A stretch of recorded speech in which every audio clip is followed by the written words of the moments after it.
welcome to On the Kerbs. I'm your host, Timo Albus Daly. Joining me this time is Formula Woman Finalist Magdalena King. We caught up recently to chat about how she got into motorsport to begin with, what it's like to be a Formula Woman Finalist, and plenty more. So without any more further ado, let's get straight into it, and I hope you enjoy our conversation.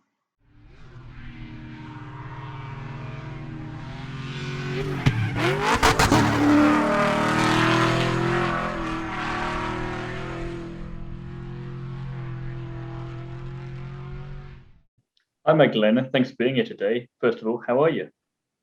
I'm good, thank you. How are you? Yeah, I'm not too bad, thank you. So first question I like to ask everyone who comes on here, what first got you into motorsport? That's a very popular question, actually. I think since I was young, my dad was into motorsport, and I was just hanging around with him. He was into his motorbikes, so I always just wandered around. I liked to ride with him at the back. He was part of a group with other people with the motorbikes, so yeah, I'll just hang around with them, and that got me to watch Formula One as well. And then I was going to say I wasn't sure how long before Formula One came in some capacity there. Yeah, I think I was around 9-10 years old when I started watching Formula One with him. And then, was it because of that made you want to enter the Formula One competition, or was it kind of something festering for a while and you just saw the opportunity, or tell us what it was? So when I was 14, 15 years old, I tried a little bit of karting with Dad. I really enjoyed it. The coach told me that I was pretty good and wanted to enter me into some further competitions. However, it would cost a lot of money to enter into those competitions. Yeah. As you know, motorsport is quite expensive. So I was like, well, we can't do it. At that age, I was just relying on my parents, and they could. Then fast forward a few years, I became a marshal at Silverstone. So nice. Sort of joining the other side of racing, and I really enjoyed doing it, being trackside.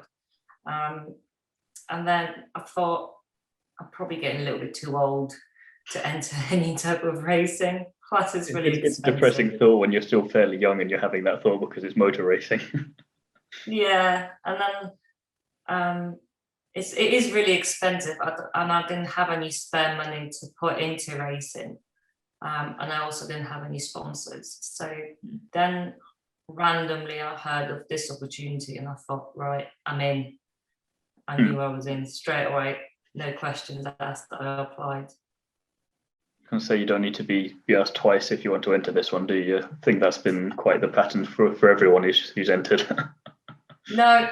As soon as I seen the opportunity, I was like, right, I'm in. At first, I didn't know what it was. I just looked at the website. I've researched it a little bit, and there wasn't much information out, so I wasn't sure what to think about it. But then, when I've realised it's a televised event, usually any sort of company, they don't that purpose.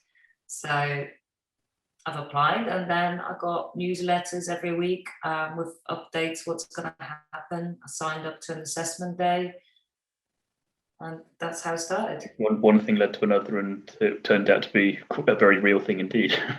I know. So now I'm in the finals. I was going to say, you went from not knowing anything about it to you've made it to final 60 essentially. How does that feel? It feels very normal to me now. I think when How long did it take to get there? First attended the assessment day. Sorry? How long did it take to feel normal? Couple of days. Okay. I think first day I was super excited. I'm quite motivated about what I do. So I'm like, yes, great, I got there. And then I focus on the next step. I'm like, right, what's next? I've been excited, I've celebrated. Right, next thing is to start preparing. I need to know, I could spend a month celebrating and just being happy about it. I can just focus on the preparation. So I found out on 23rd of December. So that was a brilliant nice Christmas present. Christmas gift. Then I ate a lot, I drank a lot over Christmas. gym, and I started mind coaching with one of the Formula Woman coaches that does motorsport mind coaching. I'm going to say then, what's going from when you started to now so far? You're saying quite a motivated person. Then, what do you think has been your biggest challenge to overcome? I think it would be mental preparation, because I'm quite confident and just go and do it. But it is hard if you compare yourself to others. At first I thought, I don't know if I'm good enough. It's always, you always have these There's so many people competing in this competition to start off with as well. You kind of can't help but do that at some point when there's so many of you. Yeah, you do. And then you think, right, am I good enough? And then I got to the finals and I thought, right, I must be good. But am I good enough to win? Because there's another 49 ladies going into the final and they're also good. So am I good enough to go there and win that seat in the GT Cup? So this is, since I started doing the course, my mind has changed a lot. I'm so focused on the end goal that nothing is distracting me now. I was going to say, regardless of how it goes, then that's going to serve you really well moving forwards then. And if there's other opportunities that come up because of it or outside of it, regardless of what happened, then like you were saying before, you've got that motivation and that mental discipline then to go, bam, yes, right, we'll do that. Yeah, you're right. Plus, but I do not accept the fact that I'm not going to win. I am going there with a mindset that I am going to win. I like it. I like it. I do not consider plan B at all. It's right. I'm going in. I'm going there for one reason only. I very much get behind that, and I think that's gonna be. I think that's gonna get you a lot of the way at the very least. So. That's good. I hope so.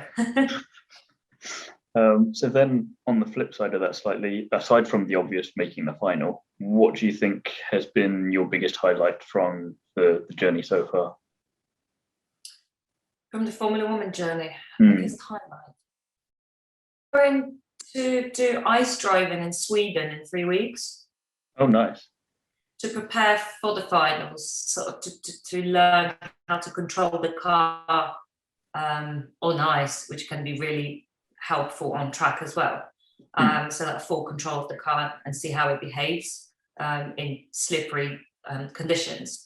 So I think that might be the highlight It sounds like it's going to be of it so far, as I've never done anything like that. I've never been to a cold country before. So I'm so excited. I've already started packing. So you're going to need to have a lot packed. I think you're going to stay warm there. So yeah, I've already got a decent snow boots. I was going to say, so aside from that, what else are you going to be doing to prepare for the final?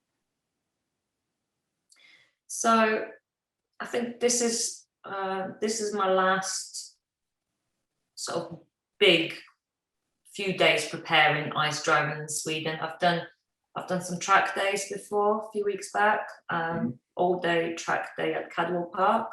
Oh yeah. I follow a fitness program and nutrition program to make sure I'm healthy and fit, and the mind coaching, it's a program that you need to complete as well, but then practice all the time. And then I'm also practicing reaction times as well, as that is really important in the racing as well. I'm going to say it sounds like you're doing everything right and ticking all the boxes here. So it's just a matter of getting to the next bit and the next bit, then, isn't it? It is. I want to avoid the situation where it's on a day and I'm thinking, right, I didn't put 100% in. I want to make sure that I can tick the box and I am pleased with my effort, and I say, right, I've put 100% here, 100% here, 100% here. That's the best.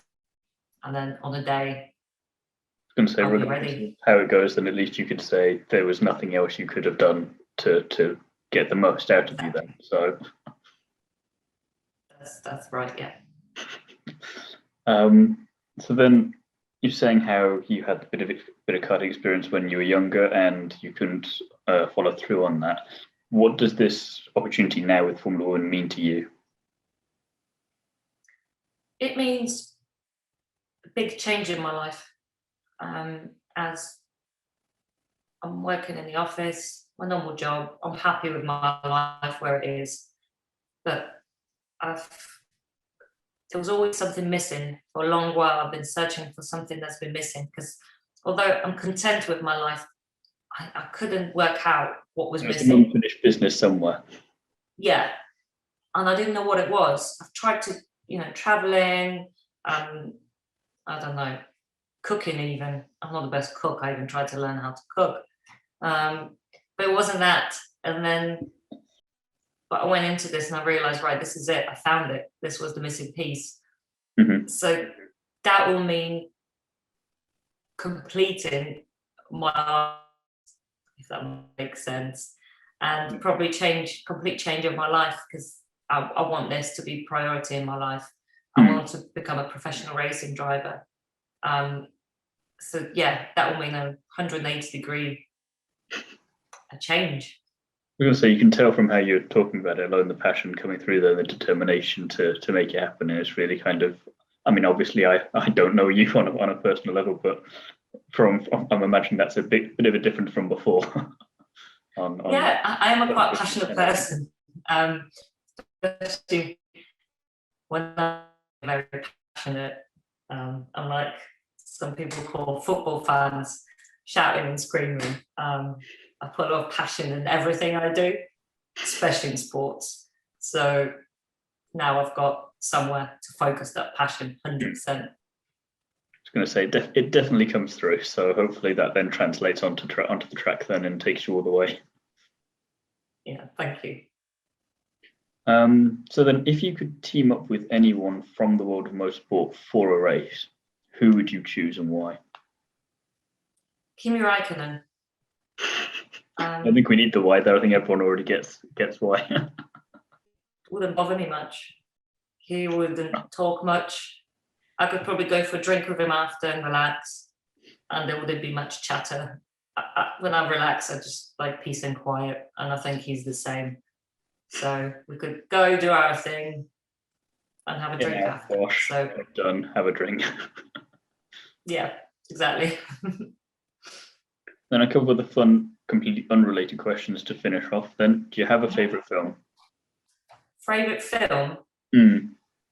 Yes, I'm a big Lord of the Rings fan.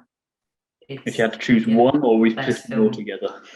If I had to choose one, it would be the second one, the Two Towers. Mm-hmm. The Helm's Deep battle, best battle ever. I'm going to say, see if that causes any arguments in the comments. And then it might. If you had $1 million, but you could only spend it on non-serious things, and I think I'm going to take motorsport out of this to make it trickier for you, what would you spend it on? Traveling. Fair enough. One word answer back straight away. Yeah. Yeah, I'll just go traveling. Actually, there's so many things I would do, but I think I'll travel. I'll use half the money to travel, and half the money I would buy a huge piece of land and get all stray and homeless dogs in. I can get that. And make them happy. I can definitely get behind that plan.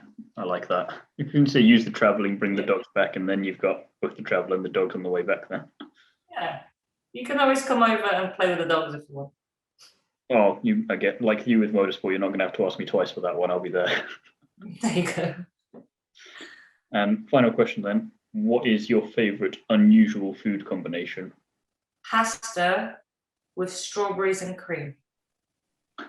Interesting. What led you to that decision? When I was little, that's what my grandparents and parents gave us. It was just like it was like summer lunch. You mash the strawberries a little bit. Sorry? Okay. I've just not heard before, so I was like, was there alcohol involved with this decision making? But no, family tradition. Yeah, it's just normal pasta. You mash the cream, maybe a little bit of sugar, and that would be my lunch. It might be because we lived near the field, the strawberry field. So we always had a lot of strawberries in the house. So you had them nearby. You had to stick them with something. I was like, why? We've tried everything else. Why not have some pasta at this point? Yeah, I do like my strawberries now, but I prefer them in a cocktail. Yeah, well, that's I could see them fitting there more, to be honest. But I mean, I've not tried with the pasta, so we'll see. I'll get a poll out. Give it a go. You might like it. Well, it's been an absolute pleasure chatting with you today. I want to thank you for being here and wish you the best of luck for the rest of the Formula One competition. Although it seems like you've got enough determination to not need the luck. As I could do with a bit of luck. You always need a bit of luck in life. Well, you can have the extra bit then. Why not? My pleasure. Thank you. Very nice of you.